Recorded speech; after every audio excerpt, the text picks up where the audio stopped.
4 biohacking tricks that don't work or might be a waste of your hard-earned money. Okay, biohacking. I know it's all the rage right now. Dave Asprey and Brian Johnson are 2 of the biggest names in the biohack movement, and I could go on and on and on. Let's talk for a second about what the heck is biohacking. I don't know.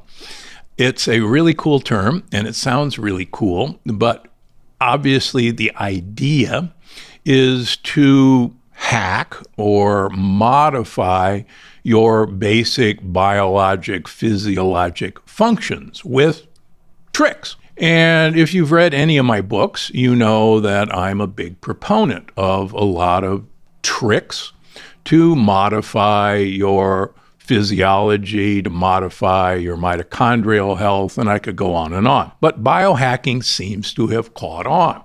And it ranges from cold plunges to red light therapy to saunas, just to mention a few, and it can go even farther. So I've written a lot about cold therapy, sauna therapy, red light therapy, so we're not going to really bother about that today. But here we go. Here's where you really ought to think about how to spend your money properly. Number 4 is stool tests. Now, here's a problem with a stool test, and there are a number of very good companies out there that can test your stool in a variety of ways. But the number one thing that you have to realize is that a stool test is merely a snapshot of your microbiome that day. It's merely a Polaroid picture of that instant in time.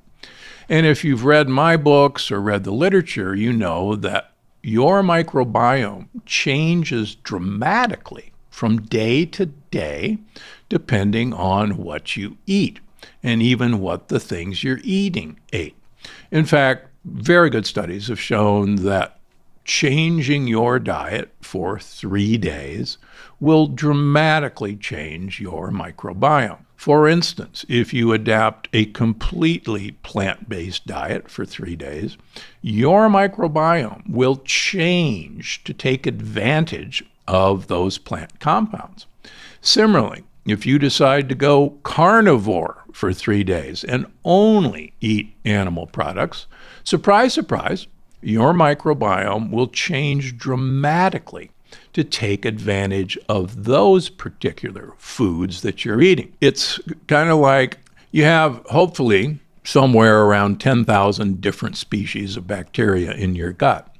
And at any one time, they'll take advantage of the foods that they're given.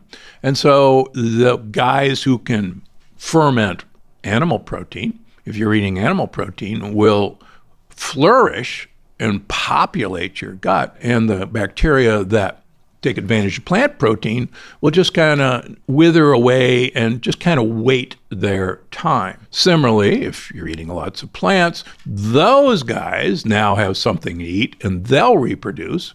And the guys who are eating the animal protein, fermenting that, now go, nothing to eat. We can't grow, we can't divide, we'll wait on the sidelines.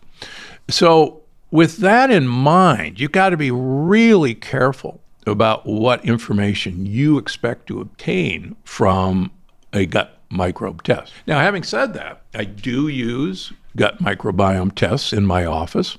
I personally like the Gut Zoomer by Vibrant Wellness, but you got to be careful with the interpretation. And interestingly enough, one of the things I've found consistently is that most people who come to me with an autoimmune disease or with irritable bowel all suffer, almost 100% of them suffer from a lack of bacteria that make short-chain fatty acids. And you've heard me talk a lot about how important short-chain fatty acids are, like butyrate, like acetate, like propionate. And interestingly enough, almost all my patients are lacking in those short-chain fatty acids and in the bacteria that manufacture those short-chain fatty acids. The other thing that I've been fascinated with using this test is that a great number of my patients in this category are lacking a class of bacteria, and there's about 24 different bacteria that so many of my patients lack. And surprise, surprise, they just happen to be the bacteria that are in Gundry MD 24 strain probiotic. Now, the good news about that is really, without a stool test, if somebody comes to my office with an autoimmune disease or irritable bowel, I almost now automatically put them on Gundry MD 24 strain probiotic and Gundry MD BioComplete 3, which, as you may know, is really one of the only bioavailable forms of butyrate that's produced. So in a 1-2 punch, I pretty much solved the mysteries for most of my patients. And that's one of the reasons that I keep seeing patients 6 days a week, so that I can tell you what's missing in most of your gut. Now, having said that, you can take all the probiotics in the world, which are friendly bacteria, but if you don't give those bacteria the precursors that they need, both prebiotics, fiber, and postbiotics, precursors of these materials, they're not going to grow and thrive. And I've seen this repeatedly in patients who come taking lots of probiotics, and yet their gut work and the rest of their blood work shows that the bacteria that they really want aren't being fed properly. So it's a 1-2 punch. So are stool tests useful? Well, if you want to know what you ate yesterday, absolutely. But on an overall view, they're not going to help you that much. So if you like this, make sure to like, subscribe, and tell your friends, because I hope you like this information. Number 3, vitamin IV treatments. I know this is really exciting. Everybody knows that the ultimate antioxidant is a compound called glutathione. Now, glutathione is essential for the antioxidant absorbing ability in your mitochondria. The problem is you really can't swallow glutathione. There's a lot of companies that hype liposomal glutathione, but most of the time it's not going to be absorbed. Secondly, you could swallow glutathione, but it's going to be gone virtually instantaneously, and you need to be manufacturing glutathione 24 hours a day. Now, the good news is your liver is very capable of manufacturing glutathione for you. And 2 of the components that are incredibly useful to help your liver manufacture glutathione is N-acetylcysteine, better known as NAC, and the amino acid glycine. And the combination of glycine and NAC makes glutathione. Now, here's the problem with that. You could swallow NAC, but it doesn't last very long. So you basically would have to swallow timed release NAC, which I do, and glycine multiple times a day, which I do. Now, why don't you just get IV glutathione? Great idea, except it's only going to last for as long as the IV is running, and then it's gone. Now, I also have several patients who have embarked on these therapies, and one of them had a really severe reaction to IV glutathione. So buyer beware. How about vitamin C? How about high-dose B vitamins? How about methylene blue? Same thing. There's no doubt that high-dose IV vitamin C is extremely useful for treating sepsis. I have used it to save people's lives in the ICU who were dying of septic shock. There's no question that continuous IV vitamin C has some interesting anti-cancer properties. But the problem with any of these compounds is it's a fairly instantaneous effect. And once you stop the infusion, the effect goes away very rapidly. That's true of taking vitamin C as a supplement. Vitamin C is a water-soluble vitamin, and it's excreted in your urine. So it only lasts for 2 to 4 hours. So knock your socks off. Go get a needle poked in your arm and take all these, and you'll have this fabulous event for a few minutes, maybe a couple hours. But don't be naive that this is a long-term solution to a problem that can be fixed by food and appropriate use of supplements. That's why I personally think they're a waste of money, and I've never had one. Now, why do people report feeling so much better? One thing is the placebo effect is very powerful.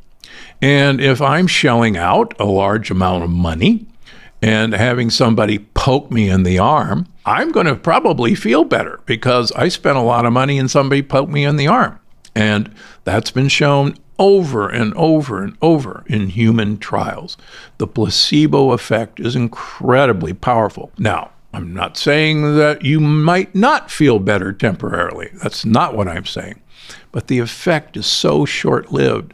Again, we're talking about value for money, and I just don't think that's where to put your money. Are there IV treatments that are worth the money? Well, I'm intrigued, and I use the word intrigued, with peptides, exosome, extracellular vesicle therapy. I'm leaving tomorrow for a big meeting in Malta on extracellular vesicles. I wrote about them in Gut Check. You'll learn a whole lot more of them in my upcoming book, The Gut-Brain Paradox. Simplistically, exosomes or extracellular vesicles are a communication system between primarily bacteria and us, and a way of exchanging information.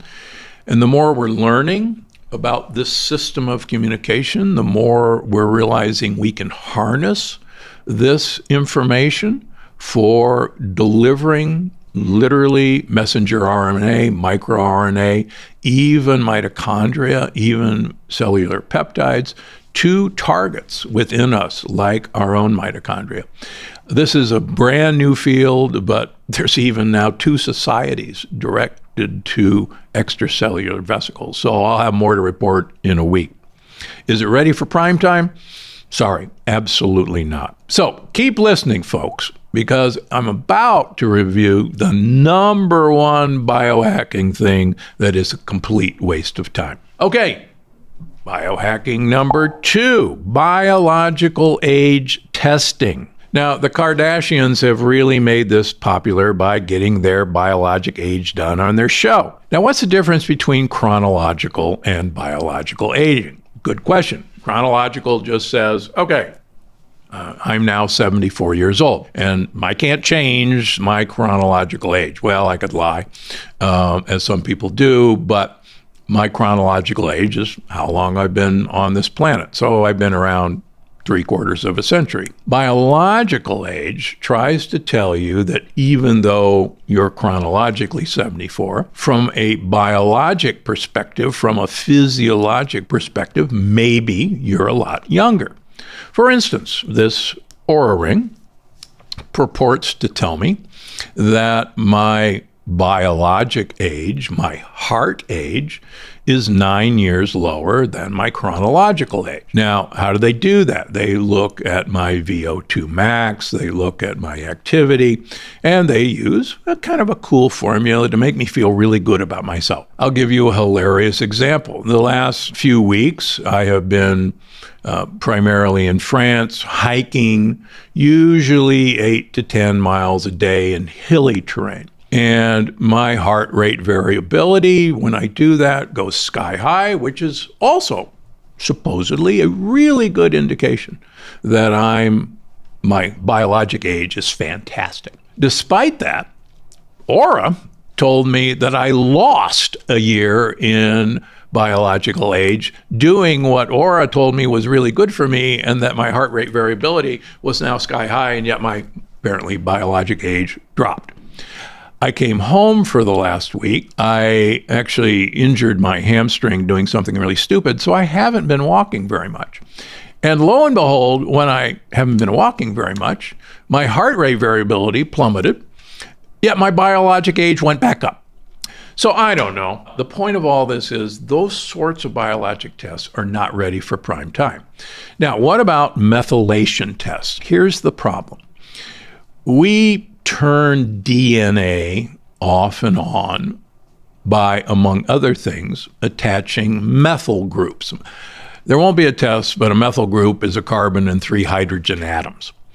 And methylation is purported, and there's some evidence that methylation of DNA is a really good way to track how fast or slow you're aging. The problem is these methyl groups are constantly attaching and unattaching to DNA.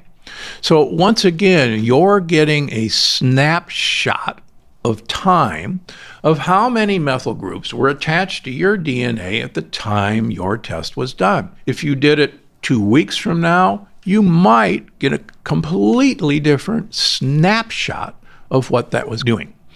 So once again, I'm not a big fan of right now spending your money to figure out how biologically old you are. The other thing that's fascinating to me, you'll notice that most of the people who are shelling out their money for this are actually young people. And does it really matter when you're 42 years old, whether you're 42 or 38 in terms of biologic age? Maybe when I'm 90, I might feel better that my biologic age is 80, but do I really care at that point? For instance, I just saw a new patient yesterday who flew in from New York City to meet me.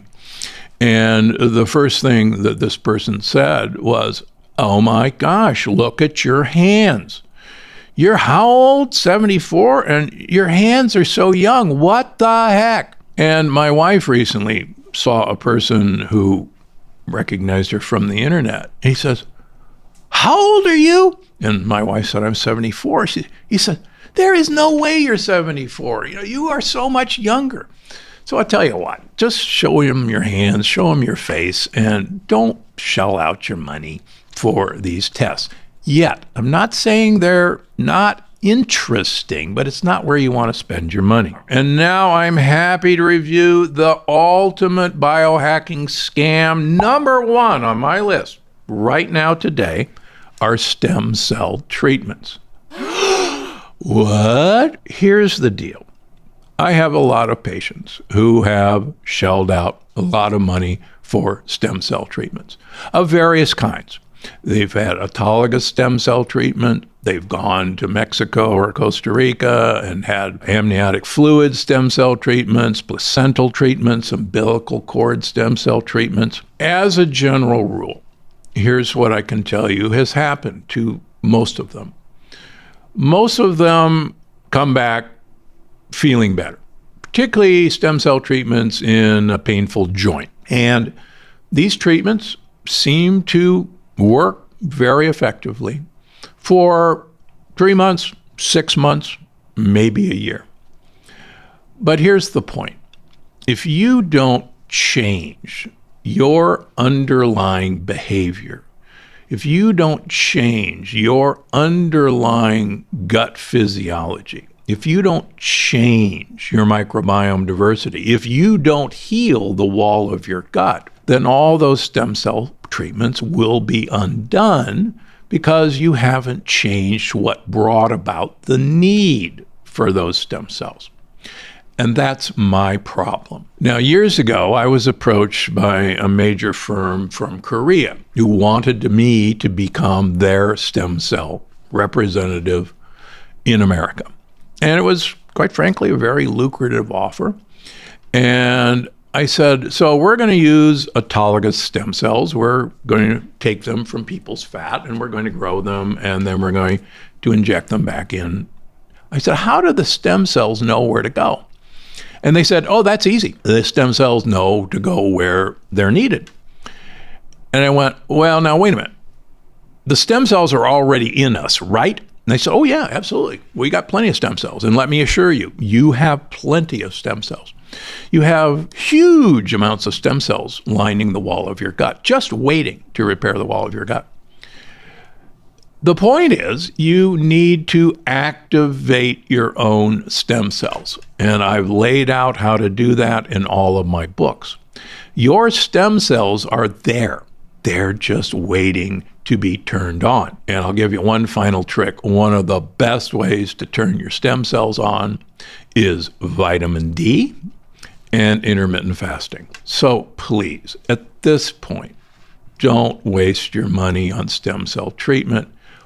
Spend your money on making your own stem cells wake up and go to where they're needed, and then stop doing the damage.